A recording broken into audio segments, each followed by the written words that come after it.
ETF index mutual funds నేర్చుకుని stock మార్కెట్లో రాణించాలనుకుంటున్నారా? వెంటనే ఈ నెంబర్కి కాల్ చేయండి.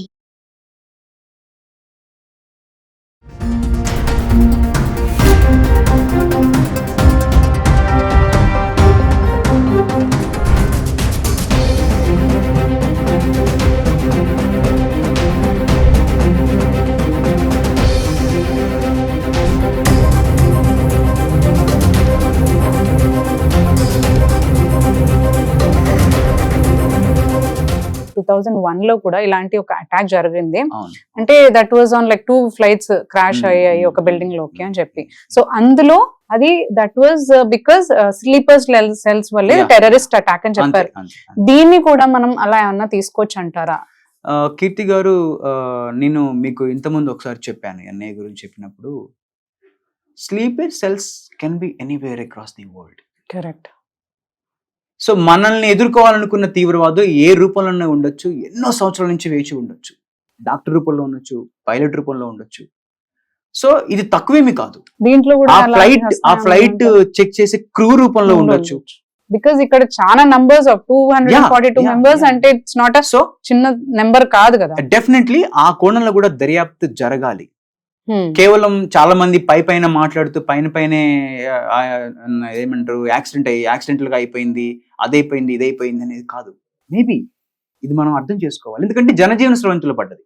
అంటే జనం ఎక్కడైతే నివసిస్తారో అక్కడ పడ్డది. అంటే what kind of damage it is like, అంటే ఇద్దరిని, అంటే వాళ్ళది అలాగే ఉంటుంది. టెర్రరిస్ట్ ఆర్గనైజేషన్స్ ఎప్పుడు కూడా డ్యామేజ్ ని 4 డైమెన్షన్ లో చేయాలనుకుంటారు. కరెక్ట్. సో ఇలాంటిది ఏమన్నా వాళ్ళు ప్లాన్ చేశారా అనేది కూడా మనం ఖచ్చితంగా దీని మీద ఇన్వెస్టిగేషన్ చేయవలసి ఉంటుంది.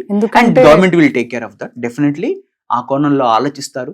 దాంట్లో అండ్ ఆ కోణంలో చాలా పటిష్టంగా చేయాలి. అది ఎలా ఉంటుందంటే, నేను మీకు ఇప్పుడు చెప్పాను, ఒక వ్యక్తి ఒక సంస్థలో 20 ఏళ్ల నుంచి పనిచేస్తాడు. ఆ సంస్థకు ఆ వ్యక్తికి నమ్మకమైనటువంటి ఎంప్లాయీ. కరెక్ట్. మీరు కనీసం ఇమాజిన్ చేయలేరు. ఆ వ్యక్తి ఒకరోజు ఫిక్స్ చేస్తాడు అంతే. పెద్ద కొలాటరల్ డ్యామేజ్ అవడానికి ఒకరోజు సరిపోతుంది, కొన్ని క్షణాలు సరిపోతాయి కదా. Correct. So how can we believe? So అక్కడ కూడా బిలీవ్ చేయొద్దు నా ఉద్దేశం. ఓకే, అంటే అక్కడ కూడా బిలీవ్ చేయకుండా ఆ టైప్ ఆఫ్ దర్యాప్తు జరిగితే తప్ప దీనికి అసలు కారణాలు బయటపెట్టడం అనేది చాలా కష్టమైన పని.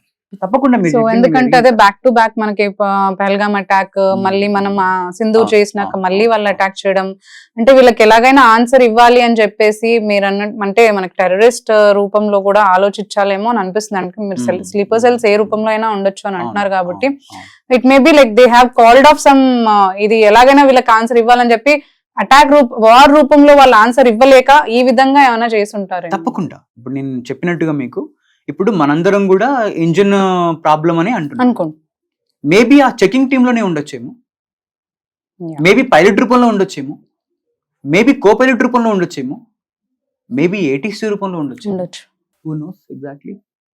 సో ఇన్వెస్టిగేషన్ అనేది ప్రాపర్ గా జరిగితే తప్ప దీనికి కాజ్ అనేది బయటికి రాదు. కానీ ఒకవేళ అది మాత్రం మ్యాన్ మేడ్ మిస్టేక్స్ అయితే అది క్షమించరా అని నేను తప్పకుండా వాళ్ళని శిక్షించాలి.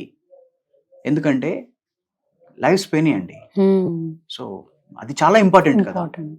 బ్రతికి ఉండే హక్కు అనేది అత్యంత ప్రాధాన్యత కలిగినటువంటి హక్కు. కరెక్ట్. అది కూడా కోల్పోతే ఇంకా దీనికి.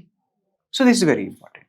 ఇన్వెస్టిగేషన్ తర్వాత ఎవరు కాజ్ అనేది రెక్టిఫై చేసిన తర్వాత వాళ్ళకి శిక్షలు ఎలా ఉండబోతున్నాయి? There are some aviation rules. వాటితో పాటు క్రైమ్, ఆబ్వియస్ గా ఇది మర్డర్ లాంటిది. ఓకే, దీన్ని మర్డర్ గానే ట్రీట్ చేయబడతారు. కొన్ని ప్రత్యేకమైన చట్టాలు ఉన్నాయి. దాంతో పాటు మన బిఎన్ఏ, మన ఏదైతే ఇప్పుడు మన ఐపీసీ, సిఆర్పిసి ప్రొసీజర్ కోడ్స్ ఏవైతే ఉన్నాయో ప్రాపర్ గా, అవే వీళ్ళకి కూడా అప్లికేబుల్ అవుతాయి. There is no doubt in that. Okay, so will see కొన్ని చట్టాల ద్వారా, కొన్ని ప్రత్యేక చట్టాల ద్వారా వాళ్ళు ఎలా శిక్షించబడతారనేది the government will take care of that. ఇప్పుడు పైలట్స్ మిస్టేక్ కానీ, లేదంటే సర్వీస్ పర్సన్ మిస్టేక్ అయినా కానీ, ఏటీసీ పర్సన్ లో మిస్టేక్ అయినా కానీ శిక్షలు డిఫరెంట్ గా ఉంటాయి. And if it is anywhere terrorist involve ఉన్నారు అని అంటే అది డిఫరెంట్ గా ఉంటుంది. ఆబ్వియస్లీ అండి, తప్పకుండా డిఫరెంట్ గా ఉంటుంది. ఎందుకంటే చట్టాలు దేని దానికే పొందుపరిచి ఉంటాయి. ఒక గవర్నమెంట్ సర్వెంట్ తప్పు చేస్తే, ఏటీసీ మనం అనుకుంటే ఫర్ ఎగ్జాంపుల్ ఏటీసీ తప్ప, ఏటీసీ ఏముంటుంది? ఆబ్వియస్ గా దాంట్లో గవర్నమెంట్ ఎంప్లాయీస్ ఉంటారు. సో డీజీసీఏ ద్వారా ఏటీసీ నడుస్తుంది, ఎయిర్ ట్రాఫిక్ కంట్రోల్. సో అందులో గవర్నమెంట్ సర్వెంట్సే వర్క్ చేస్తారు. They all look after the signal and A flight ఎప్పుడు రావాలి, ఎప్పుడు ల్యాండ్ అవ్వాలి, ఎప్పుడు టేక్ ఆఫ్ అవ్వాలి అనేది ఒక మొత్తం ప్రోగ్రామ్ డిజైన్ చేస్తారు, వాళ్ళు మానిటర్ చేస్తుంటారు. సో వాళ్ళు తప్పు చేస్తే శిక్ష అనేది ఆ చట్టంలో ఉన్న దాని ప్రకారమే తప్పకుండా వాళ్ళకి శిక్ష పడుతుంది. సో ఇన్వెస్టిగేషన్ అంతా కూడా మనకు తెలియడానికి ఎంత టైం పడుతుంది అంటారు? ఇప్పుడు ఎవరి కారణం అని తెలియడానికి ఇన్వెస్టిగేషన్ రివీల్ అనేది అంత తొందరగా జరిగే పని కాదు. ఓకే, మీరు కరెక్ట్ గా అబ్జర్వ్ చేసినట్టయితే ఎయిర్ క్రాఫ్ట్ ఫుల్లీ ఫ్యూల్ నింపుకొని వెళ్తుంది. 11 టన్నుల ఫ్యూల్, 11 టన్నుల బరువు కలిగినటువంటి ఫ్యూల్ ని ఎయిర్ క్రాఫ్ట్ నింపుకొని వెళ్తుంది. ఎందుకంటే ఎక్కడ బ్రేక్ లేదు, 9 hours కంటిన్యూగా జర్నీ చేయాలి కాబట్టి. సో ఎప్పుడైతే ల్యాండ్ అయిందో ఆ ఫ్యూల్ వల్ల బ్లాస్ట్ అనేది 10-15 రెట్లు రెట్టింపు బ్లాస్ట్ అయింది. రెట్టింపు మంటలు వ్యాప్తించడము, ఆధారాలన్నీ కాలిపోవడం జరిగింది. ప్రజెంట్ సిచ్యువేషన్ ఏంటంటే మీరు ఒక్కసారి కరెక్ట్గా మీరు ఛానల్స్ పెట్టి చూస్తే డెడ్ బాడీలు ఐడెంటిఫికేషన్ అవ్వట్లేదు. సో ఫార్ 160 అయ్యాయి. మిగతా వాళ్ళవి జస్ట్ పేర్లు ఉన్నాయి, కానీ కనీసం డిఎన్ఏ టెస్ట్ చేద్దామన్నా కూడా వాళ్ళ ఎముకలు ఏవో తెలియట్లేదు. కరెక్ట్. అలాంటి పరిస్థితి. సో ఫస్ట్ డిఎన్ఏ టెస్ట్ జరగాలి, వాళ్ళంతా రివీల్ కావాలి.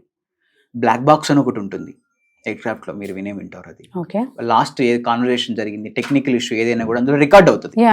దాన్ని డీకోడ్ చేస్తారు, దాన్ని మళ్ళీ డీకోడ్ చేసి దానికి అసలు కారణాలు అంత రికార్డ్ అవుతుంటది. దాంట్లో ఎయిర్ క్రాఫ్ట్ కి జరుగుతున్న ప్రతి కదలిక అందులో రికార్డ్ అవుతుంటది. మీరు ఎయిర్ క్రాఫ్ట్ మూవ్ అవుతున్నప్పుడు మీ ఎయిర్ క్రాఫ్ట్ ని పక్షిని టచ్ చేసినా కూడా ఇట్ కెన్ సెన్స్ ఏమి టచ్ అయింది అనేది కూడా అందులో ఫీడ్ అవుతుంది. సో దాన్ని డీకోడ్ చేసి దాన్ని మళ్ళీ వాళ్ళు ఇన్వెస్టిగేషన్ టీం చేయాల్సి ఉంటుంది. దాంతోపాటు అసలు కారణాలు ఏంటి, ఎక్కడి నుంచి ఫ్లైట్ ల్యాండ్ అయ్యి రెడీ అవుతున్న దగ్గర నుంచి, అంటే బేస్ లో పెట్టిన దగ్గర నుంచి, ఇంకా చెప్పాలంటే మనం ప్లాట్ఫామ్ అంటామే అలా పెట్టిన దగ్గర నుంచి, చెకింగ్ క్రూ దగ్గర నుంచి, ఇలా పిన్ టు పిన్ ఇన్వెస్టిగేషన్ చేసి మన చేతికి ఇవ్వాలి అంటే maybe 2 to 3 days or it could be 1 week కూడా పట్టొచ్చు అసలు కారణాలు చెప్పడానికి. సో ఒకవేళ ప్రైమ్ కారణాలు చెప్పడానికి మేబీ డీజీసీఏ ఇంకా కొంచెం ర్యాపిడ్ గా ఉంటే, so they are telling that few teams are coming from world, like ఏదైతే కంపెనీ ఉందో ఇంజన్ తయారు చేసిన కంపెనీ ఒక టీం పంపిస్తుంది, బోయింగ్ టీం పంపిస్తుంది, and we have taken help from the American aviation team also. సో వాళ్ళ ఇన్వెస్టిగేషన్ టీమ్స్ ని కూడా ఇక్కడికి మనం పిలిపించడం జరుగుతుంది. వాళ్ళందరికీ మళ్ళీ మొదటి నుంచే ఎక్స్ప్లెయిన్ చేసి అప్పుడు మళ్ళీ వాళ్ళు దాంట్లో కాజ్ కనిపెట్టి ఇవి కారణాలు, పాసిబిలిటీస్, ఆ పాసిబిలిటీస్ నుంచి 1-2 పిక్ చేసుకొని ఇదంతా అయ్యేసరికి కొంచెం టైం పడుతుందండి. Okay, so we have to wait for the the investigation details.